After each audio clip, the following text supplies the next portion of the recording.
15 ವರ್ಷದ ಒಂದು ಹುಡುಗಿ ಬರೆದ ಡೈರಿ ಇಂದಿಗೂ ಇಡೀ ಜಗತ್ತು ಓದುತ್ತಿದೆ.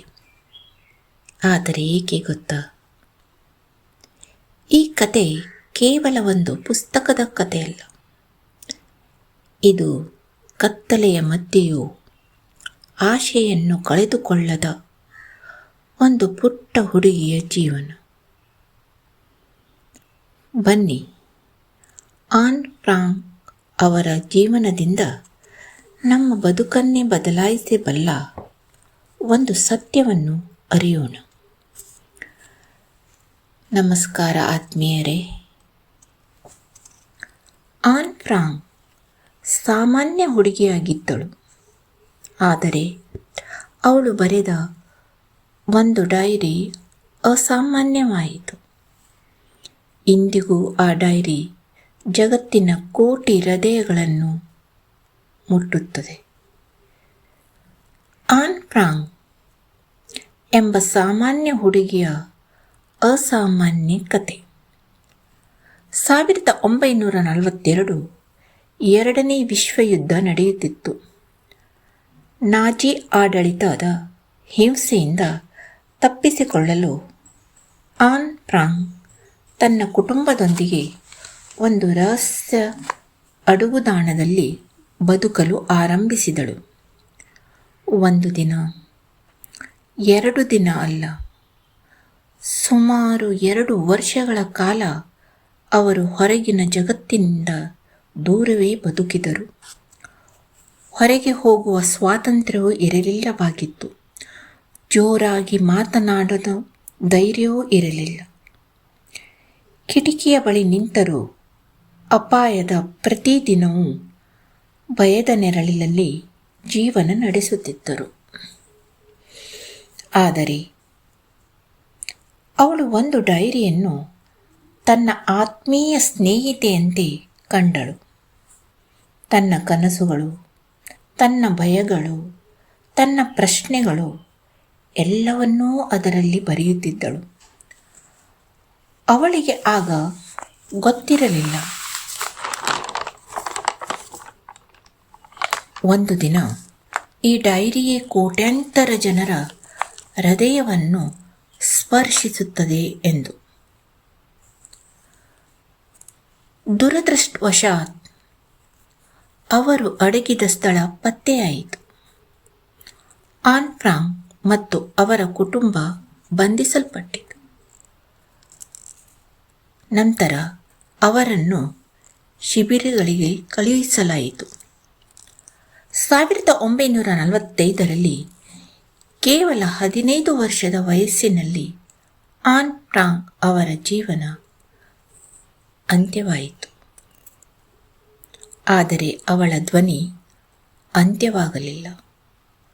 ಆನ್ ಫ್ರಾಂಕ್ ಬರೆದ ಡೈರಿ ಬದುಕಿತು. ಅವಳ ತಂದೆ ಒಟ್ಟೋ ಫ್ರಾಂಕ್ ಯುದ್ಧದ ನಂತರ ತನ್ನ ಡೈರಿಯನ್ನು ಪ್ರಕಟಿಸಿದರು. ಇಂದು the diary of a young girl ವಿಶ್ವದ ಅತ್ಯಂತ ಪ್ರಸಿದ್ಧ ಮತ್ತು ಹೆಚ್ಚು ಓದಲ್ಪಡುವ ಪುಸ್ತಕಗಳಲ್ಲಿ ಒಂದಾಗಿದೆ. ಈ ಪುಸ್ತಕ ನಮಗೆ ಒಂದು ಆಳವಾದ ಸತ್ಯವನ್ನು ಕಲಿಸುತ್ತದೆ. ಸ್ನೇಹಿತರೆ, ನಮ್ಮ ಪರಿಸ್ಥಿತಿ ಎಷ್ಟೇ ಕತ್ತಲೆಯಾಗಿರಲಿ, ನಮ್ಮೊಳಗಿನ ಆಶೆಯ ಬೆಳಕನ್ನು ಯಾರೂ ಆರಿಸಲು ಸಾಧ್ಯವಿಲ್ಲ. ಆನ್ ಫ್ರಾಂಕಿಗೆ ಸ್ವಾತಂತ್ರ್ಯ ಇರಲಿಲ್ಲ, ಆದರೆ ಅವಳ ಚಿಂತನೆಗಳಿಗೆ ಸ್ವಾತಂತ್ರ್ಯ ಇತ್ತು. ಅವಳ ದೇಹವನ್ನು ಬಂಧಿಸಬಹುದು, ಆದರೆ ಅವಳ ಕನಸುಗಳನ್ನು ಬಂಧಿಸಲು ಯಾರಿಗೂ ಸಾಧ್ಯವಾಗಲಿಲ್ಲ. ನಾವು ಜೀವನದಲ್ಲಿ ಸಣ್ಣ ಸಣ್ಣ ಸಮಸ್ಯೆಗಳಿಗೆ ಕುಗ್ಗಿಬಿಡುತ್ತೇವೆ. ನನ್ನ ಜೀವನದಲ್ಲಿ ಏನೂ ಸರಿಯಿಲ್ಲ ಎಂದುಕೊಳ್ಳುತ್ತೇವೆ. ಆದರೆ ಒಮ್ಮೆ ಆನ್ ಫ್ರಾಂಕ್ ಅವರ ಜೀವನವನ್ನು ನೆನಪಿಸಿಕೊಳ್ಳೋಣ. ನಮ್ಮ ಬಳಿ ಉಸಿರಿದೆ, ಸ್ವಾತಂತ್ರ್ಯವೂ ಇದೆ, ನಮ್ಮವರ ಪ್ರೀತಿಯೂ ಇದೆ, ಕಲಿಯುವ ಅವಕಾಶ ಕೂಡ ಇದೆ. ಹಾಗಿದ್ದರೂ ನಾವು ಬದುಕಿನ ಸೌಂದರ್ಯವನ್ನು ಅನೇಕ ಬಾರಿ ಮರೆತು ಬಿಡುತ್ತೇವೆ. ಆನ್ ಫ್ರಾಂಕ್ ಅವರ ಕತೆ ನಮಗೆ ಹೇಳುವುದು ಒಂದೇ: ಭರವಸೆ ಕಳೆದುಕೊಳ್ಳಬೇಡಿ. ಏಕೆಂದರೆ ಕೆಲವೊಮ್ಮೆ ಒಂದು ಸಣ್ಣ ಆಲೋಚನೆಯಲ್ಲಿ, ಒಂದು ಸಣ್ಣ ಮಾತೇ, ಒಂದು ಸಣ್ಣ ಬರಹವೇ ಇಡೀ ಜಗತ್ತಿನ ಮನಸ್ಸನ್ನು ಬದಲಾಯಿಸಬಹುದು. ನಾವೆಲ್ಲರೂ ಪ್ರತಿದಿನ ನಮ್ಮ ಜೀವನದ ಒಂದು ಡೈರಿಯನ್ನು ಬರೆಯುತ್ತೇವೆ. ಅದು ಪೆನ್ನಿನಿಂದಲ್ಲ, ನಮ್ಮ ಆಲೋಚನೆಗಳಿಂದ, ನಮ್ಮ ಮಾತುಗಳಿಂದ, ನಮ್ಮ ಕಾರ್ಯಗಳಿಂದ.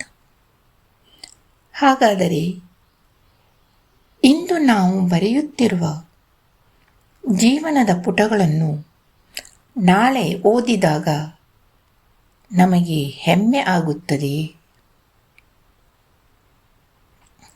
ಈ ಪ್ರಶ್ನೆಯನ್ನು ಒಮ್ಮೆ ನಮ್ಮ ಮನಸ್ಸಿಗೆ ಕೇಳಿಕೊಳ್ಳೋಣ. ಯಾಕೆಂದರೆ ಇಂದು ನಾವು ಬರೆಯುತ್ತಿರುವ ಜೀವನದ ಪುಟಗಳನ್ನು ನಾಳೆ ಓದಿದಾಗ ನಮಗೆ ಹೆಮ್ಮೆ ಆಗುತ್ತದೆಯೇ? ಈ ಪ್ರಶ್ನೆಯನ್ನು ಒಮ್ಮೆ ನಮ್ಮ ಮನಸ್ಸಿಗೆ ಕೇಳಿಕೊಳ್ಳೋಣ. ಏಕೆಂದರೆ ಜೀವನ ಎಷ್ಟು ವರ್ಷ ಬದುಕಿದೆವು ಎಂಬುದು ಮುಖ್ಯವಲ್ಲ, ನಾವು ಹೇಗೆ ಬದುಕಿದೆವು ಎಂಬುದೇ ನಮ್ಮನ್ನು ಜನರ ಹೃದಯದಲ್ಲಿ ಜೀವಂತವಾಗಿರಿಸುತ್ತದೆ. ಧನ್ಯವಾದಗಳು.